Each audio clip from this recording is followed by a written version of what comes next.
So I was in a studio class, and it was the first one where we could do a lot of freelance work.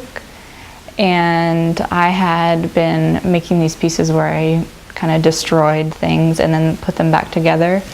And this was around the same time when I was doing a lot of research about my family history, and was wondering like, oh, like where does this like desire to like destroy and then make new come from?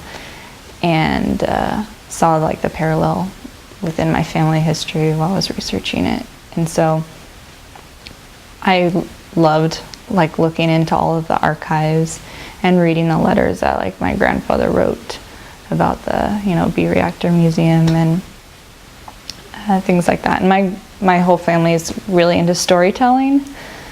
So going over to my grandma's house, and she would just tell us story after story about it. So yeah, it's just a rich history in my family, and I wanted to kind of capture that in my artwork too.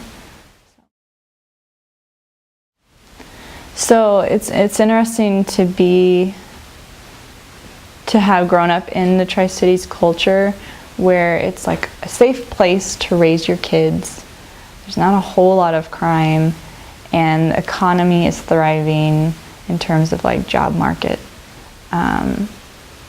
And so it was just really interesting to grow up in that culture, to see like all this beautiful landscape around me, to be with my dad, who is, you know, capturing these beautiful sunsets and sunrises, but at the same time to be in a place where something so awful happened, and like the destruction that happened from that event created this culture that is thriving.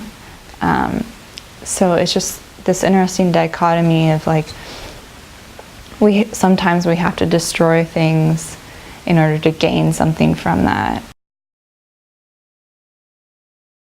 As an artist, you're constructing things, you're making new things, but you're also having to use materials to create those things, and then it is a thing that exists and takes up space. So that's like a thing that you have to think about. It's like, if this thing doesn't become something like important for history, then it just becomes a thing that gets put in the landfill, like after I die, or like next week, because I'm so frustrated, you know. So that, I think that's a big thing that artists have to take into account. Like, there's people, I know artists that make these huge sculptural works, and they're not that well known, and they're using up a lot of raw materials, and it's just like, where does that go at the end? It goes into a landfill. So there's a lot of decisions that you have to make, even when you're using materials, and being like environmentally conscious about it. And like, I admire a lot of artists who take the materials that have already been used and, you know, recycling it and making something new out of it. And even when that piece like doesn't, you know, gain importance, reusing it again. So I try to do that.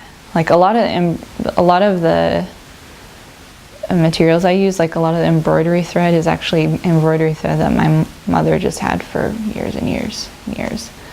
And so reusing that, and then also trying to use like natural materials and organic muslin and things like that. So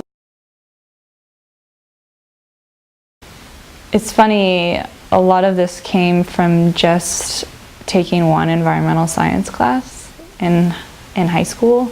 So I just signed up for it because I knew I would be awful at chemistry. And just kind of getting educated and learning more about that. And then around this, I graduated in 2008, so this is around the time of the elections happening too. And so this is the first time I'm going to be able to practice my civil obedience by helping to elect a president, even if it is like the tiniest, addition. So I actually started getting more involved in politics. I'm not anymore, but I felt like more drawn to the Democratic Party at the time, and still do. So I think I would definitely be like not an outcast in Tri-Cities, but I would definitely kind of stick out like a sore thumb. A lot of the time I'll work with like aerial shots that he didn't take. I've seen like some of the photographs that he's taken, and I think like my father's photographs are really beautiful works. Like he's really trying to like capture, you know, God's creation, and that's his goal is mostly like aesthetic. But mine is more like conceptual. It's about the process, about the destroying and of the mending all in one. And I want people to more focus on the surface of the work and to think about how this was made versus a photograph, which is usually just, this is really pretty. Somebody took this at a point. So I do appreciate what my dad did, and I wouldn't have ever been the same person if he wasn't a practicing artist. I wanted to do something a little bit more conceptual that people would spend a little bit more time looking at. Yeah. Throughout the whole process of making them, I was researching and learning more and more about my family history and also about the history of Hanford, which I think is the biggest tool for people, especially for people like me who aren't necessarily working at Hanford and aren't necessarily like in politics. And I wouldn't call myself an activist in that I'm like, you know, going to DC and lobbying, but I would see myself as like an educator.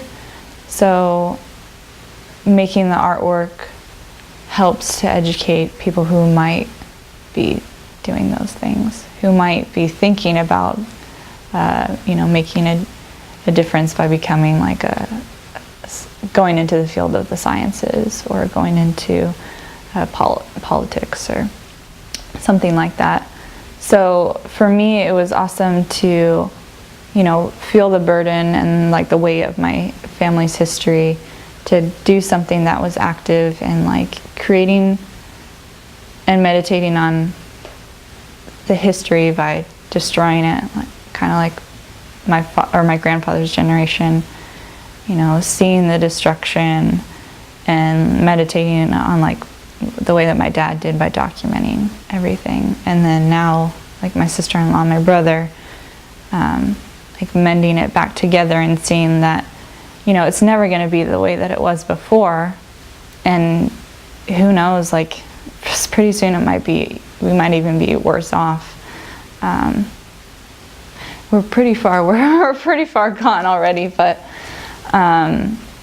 even doing like a little bit of something helps, I think.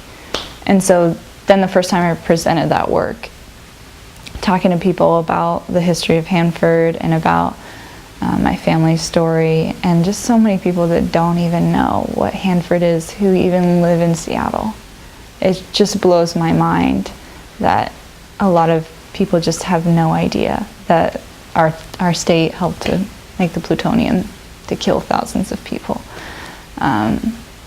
So having that active role of like teaching people was really rewarding, and continuing to do that is really rewarding too, just to get that information out. So I definitely felt better than before when I had just known about the history of my town, to now like being able to educate more people about it. Yeah. So I found it really strange that people didn't know about Hanford. A lot of people don't even know what Tri-Cities is. And also I found it strange people's opinions, or like or if people did know about Hanford, the information that they did have, you know, just like based out of like newspapers like The Stranger that's a lot of, or Seattle Weekly, like that's where a lot of the information that they do get is from, and it's very, very bits and pieces, which can lead to misconceptions. So yeah, it's like people reading the articles but not researching more for themselves, but just taking it at face value can be kind of dangerous. So yeah, that was also really surprising. I think I was only here for a few months before The Stranger released like an article on Hanford, and I remember reading it and already knowing a lot of information about Hanford and just being like, that is wrong, that's wrong, that's wrong.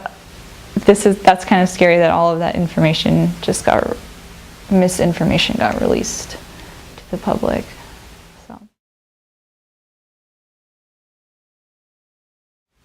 people should research more about Hanford, and any newspaper article you read that has, stirs up something in you, you should research more about it, and more about the history behind it, because especially in the last year, I don't trust a lot of what the newspapers release. So yeah, just educate yourself on Hanford, and to know more and to be able to educate other people well too.